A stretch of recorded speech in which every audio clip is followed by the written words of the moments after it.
senjata tradisional ini ya. Ragam senjata tradisional Jawa Barat ini tentunya memiliki keunikan dan fungsinya masing-masing. Bismillahirrahmanirrahim. Assalamualaikum dan salam sejahtera. Selamat datang dan terima kasih saya ucapkan kepada kalian yang sudah datang ke channel ini. Saya doakan kalian semua sentiasa dalam keadaan sehat dan juga sukses dalam apa juga bidang yang kalian usahakan. Semoga kalian sentiasa diberikan keberkatan dan juga keadaan Allah Subhanahu wa taala serta dimudahkan rezeki yang berlipat kali ganda. Oke, kali ini saya akan react satu video yang dikongsikan oleh satu channelnya ialah Catatan Media. Yang belum subscribe silahkan subscribe channelnya. Mudah-mudahan channelnya akan terus berkembang dan dapat memberi info kepada kita. Oke, kali ini saya akan react satu video yang bertajuk Orang Sunda Wajib Tahu Senjata Khas Jawa Barat, lengkap dengan fungsinya. Oke, tanpa basa-basi lagi, jom kita simak video ini.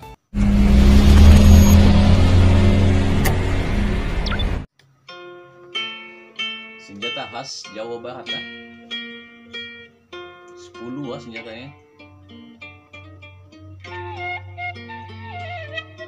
Jawa Barat adalah wilayah yang sangat luas dan memiliki keindahan alam mempesona yang dihuni oleh suku Sunda.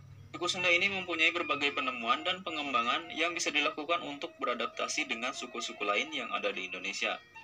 Penemuan dan pengembangan tersebut juga meliputi dalam bidang persenjataan. Sehingga pengembangan di bidang senjata tradisional Sunda sebagian besar dilakukan oleh suku Sunda sendiri. Ragam senjata tradisional Jawa Barat ini tentunya memiliki keunikan dan fungsinya masing-masing. Senjata yang mencerminkan budaya dan adat istiadat ini dibuat untuk memudahkan pekerjaan sehari-hari, mulai dari berkebun, berburu, hingga dijadikan sebagai alat untuk melindungi diri.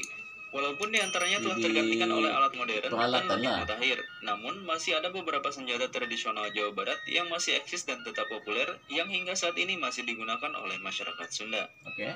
Lantas, apa saja senjata tradisional Sunda ini? Mari simak ulasannya sampai akhir. Anda sudah tengok video ini ya?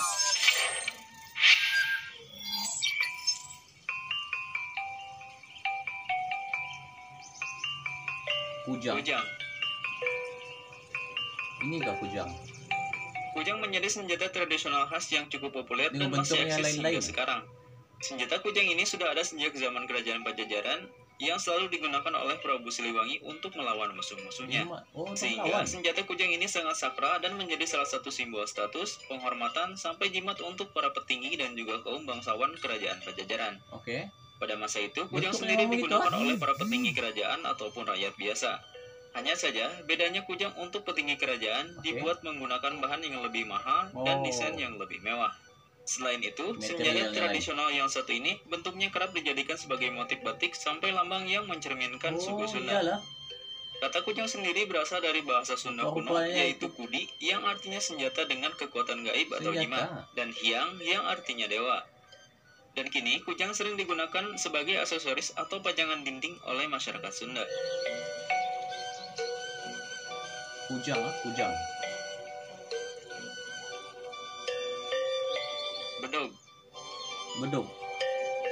Bedognya apa?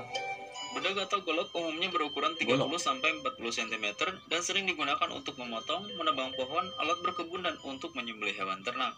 Untuk fungsi estetisnya, bedog biasanya digunakan sebagai benda koleksi, dan dari segi fungsi ekonominya, yaitu untuk memberikan mata pencaharian dari masyarakat setempat. Umumnya, senjata tradisional Sunda terkenal dengan penamaan yang ditunjukkan untuk menghilangkan kesan menyeramkan dari senjata ini.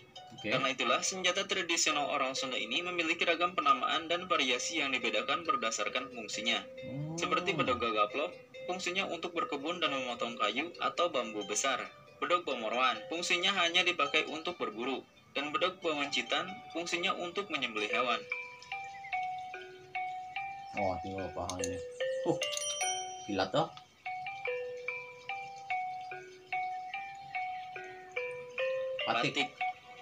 Patiknya mah ini macam kapak.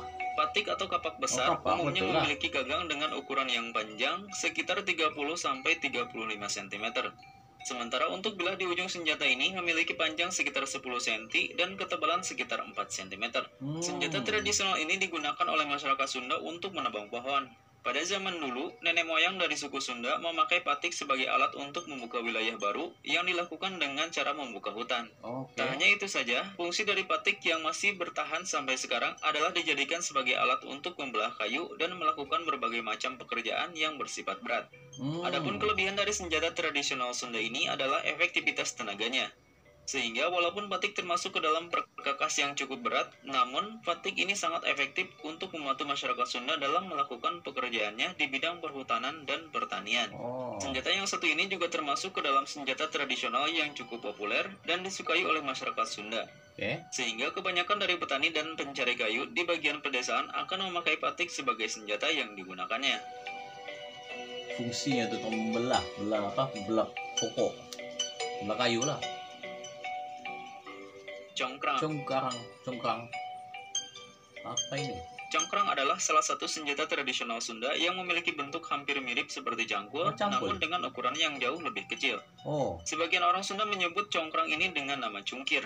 Senjata tradisional congkrang memiliki kegunaan utama yaitu dipakai untuk menyiangi rumput yang ada di tanah. Tidak hanya itu saja, senjata yang satu ini juga kerap digunakan untuk membersihkan rumput atau tanaman liar yang ada di area pesawahan ataupun yang ada di pekarangan rumah. Selain itu, congkrang juga memiliki beberapa keistimewaan tersendiri, antara lain bisa menggaruk rumput sampai ke akarnya. Sehingga walaupun alat tersebut tidak memiliki sisi ketajaman, namun senjata ini masih bisa diasah dengan menggunakan kali. Jadi masyarakat tidak perlu susah-susah untuk mencabut rumput ataupun tanaman liar yang mengganggu. Senjata tradisional ini telah ada sejak zaman dulu dan masih menjadi perkakas untuk berkebun dan biasanya dipakai oleh para kaum wanita.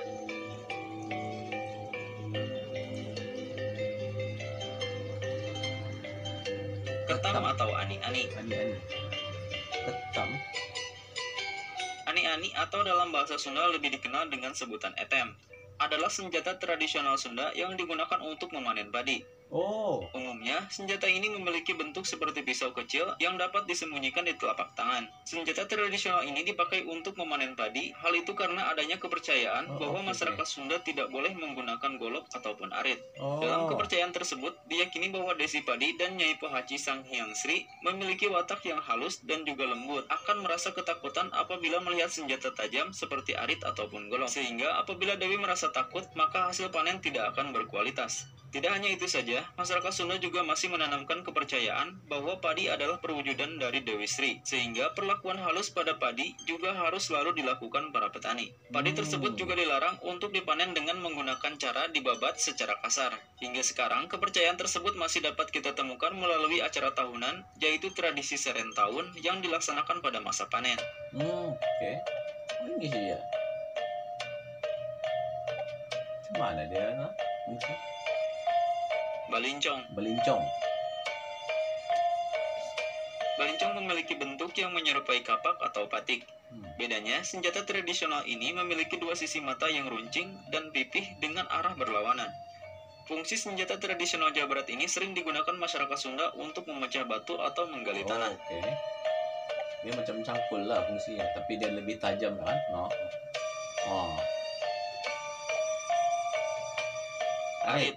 Aritnya apa?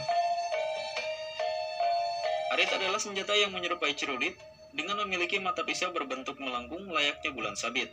Biasanya masyarakat Sunda menggunakan senjata arit ini untuk memanen padi, memangkas rumput, atau mengambil pakan ternak. Walaupun sudah ada alat memotong rumput yang memakai mesin, masih banyak masyarakat Sunda yang tetap menggunakan arit ini untuk memanen padi dan mencari pakan ternak seperti rumput. Hal inilah yang membuat orang Sunda mempunyai istilah sendiri, yaitu ngarit pare dan ngarit cukut.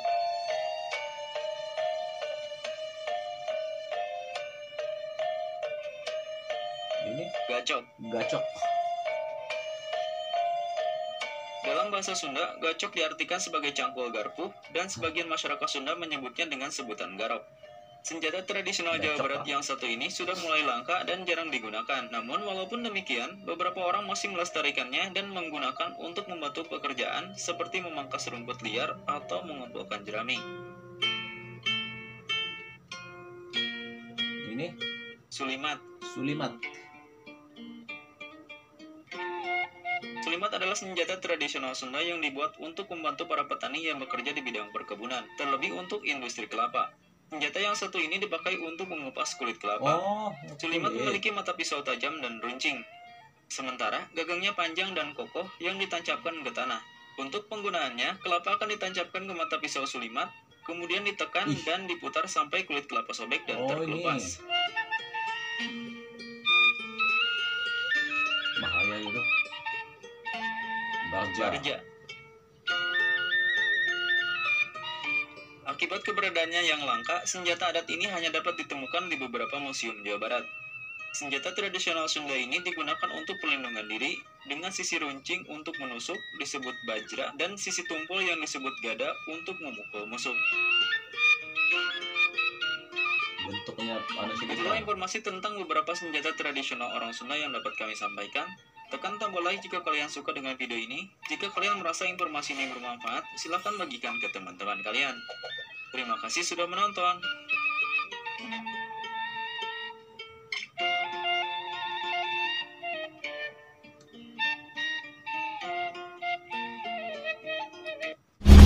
Yaitu dia tadi video yang dikongsikan oleh Catatan Media yang berkaitan dengan 10 jenis senjata tradisional yang menjadi peralatan sejak dari zaman dahulu lagi, dan ada senjata itu masih digunakan lagi sekarang ini, dan semua senjata ini sebetulnya mempunyai fungsi-fungsi yang berlainan dan mempunyai fungsi-fungsi yang tersendiri lah. Mungkin kalian lebih tahu berkaitan dengan senjata ini, kalian sikan pendapat kalian berkaitan dengan senjata-senjata ini. Oke, baiklah, itu saja video kali ini, kita jumpa lagi di video berikutnya. Oke, terima kasih. Assalamualaikum. Bye-bye.